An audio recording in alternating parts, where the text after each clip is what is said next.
Hello everyone, আসসালামু আলাইকুম। Welcome back to my channel Nilu cooking হাউজে। আজকে আমি খলসা মাছ ভুনা করে দেখাবো।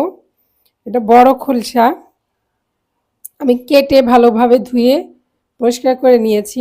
এখন আমি তাতে লবণ দিব, কিছুটা হলুদ দিয়ে দিব, কিছুটা মরিচ দিয়ে দিব, ভালোভাবে মেখে নিব।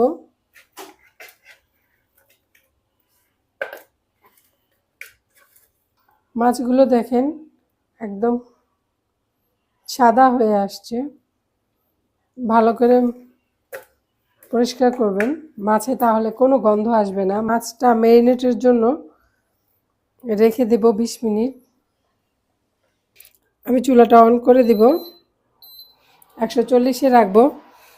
খলসা মাছ ম্যারিনেট করা হয়ে গেছে আমার। এখন আমি সরিষার তেল দিয়ে দেব। আপনারা সয়াবিন তেলে খেতে পারেন, আমি সরিষার তেল পছন্দ করি, তাই সরিষার তেলে রান্না করি। তেলটা গরম হয়ে গেছে, এখন আমরা মাছগুলো দিয়ে দিব।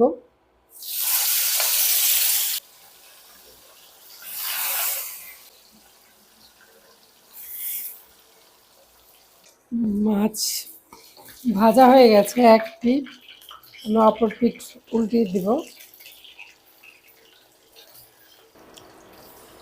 মাছগুলো উঠিয়ে নেব।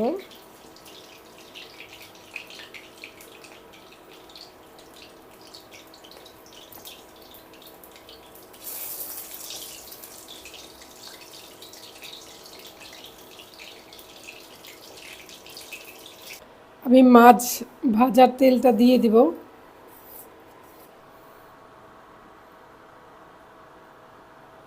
চুলাটা অন করে দিব। আমি 1 কাপ পেঁয়াজ কুচি দিয়ে দিব।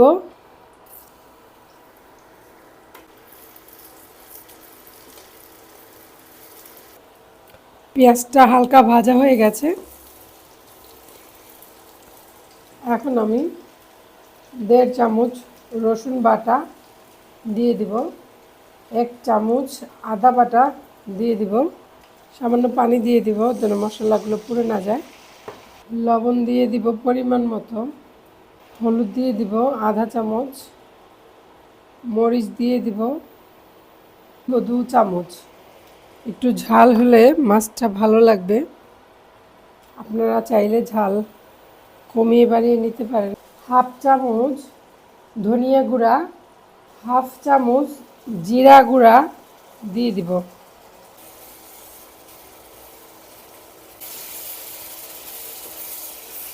এখন আমি ভাজা মাছগুলো দিয়ে দিব।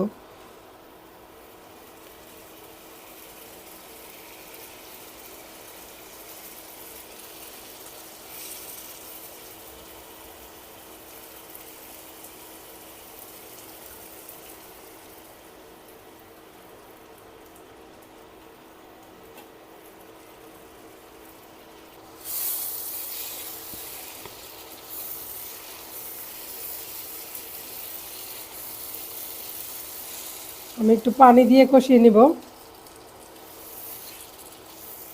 কারেন্টের চুলায় আপনারা সবসময় খেয়াল রাখবেন, মাঝখানটা গরম হয়ে দেখে মাঝখানটা কিন্তু লেগে আসে। রান্না রেখে কোথাও যাবেন না। বড় লোকরা তো এই মাছটা খায় না, এটা আমাদের গরিবের মাছ। 200 টাকা কেজি। মাছটা আমি ঢাকনা দিয়ে ঢেকে কিছুক্ষণ কষিয়ে নিব। মাছটা আমাদের কষানো হয়ে গেছে, আমি আরেকবার আনি দিয়ে একটু ভালো করে কষিয়ে নিব। আমি আবার ঢেকে দিব। আমাদের মাছটা হয়ে আসছে, এখন আমি 4টা কাঁচামরিচ দিয়ে দিব।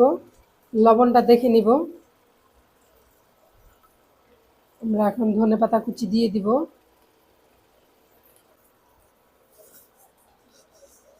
আমার রান্না হয়ে গেল খলসা মাছ ভুনা। আমি এখন বাটিতে ঢেলে নিব। এভাবে বড় খলসা মাছ রান্না করলে গন্ধ হবে না, মাছটা খেতে ভালো লাগবে। আপনারা বাড়িতে খলসা মাছ আনলে এভাবে রান্না করে দেখবেন। আমার ভিডিওগুলো যদি আপনাদের ভালো লেগে থাকে তবে একটি লাইক দিবেন এবং আমার চ্যানেলটিকে সাবস্ক্রাইব করে আমার চ্যানেলটির পাশেই থাকবেন। সবাই ভালো থাকবেন। আল্লাহ হাফেজ।